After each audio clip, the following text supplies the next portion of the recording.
Hello. Deformation അഥവാ അപകീർത്തിപ്പെടുത്തൽ.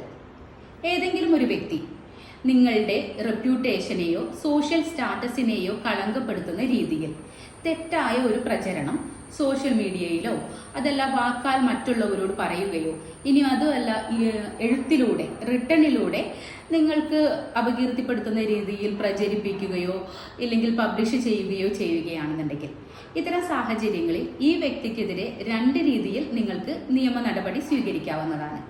ഒന്ന്, civil നടപടിക്രമങ്ങൾ പ്രകാരം നിങ്ങൾക്ക് ഒരു OS ഫയൽ ചെയ്യാവുന്നതാണ്.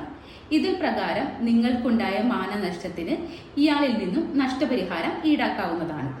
രണ്ട്, ക്രിമിനൽ നടപടിക്രമങ്ങൾ പ്രകാരം നിങ്ങൾക്ക് മജിസ്ട്രേറ്റിന് മുമ്പിൽ നേരിട്ട് ഒരു പ്രൈവറ്റ് കംപ്ലൈന്റ് മൂവ് ചെയ്യാവുന്നതാണ്. ഇതിൽ നിങ്ങളുടെ കേസ് തെളിയിക്കപ്പെട്ടു കഴിഞ്ഞാൽ ഈ വ്യക്തിയെ 3 വർഷം വരെ പണിഷ് ചെയ്യാവുന്നതും ഫൈൻ ഈടാക്കാവുന്നതും ആണ്.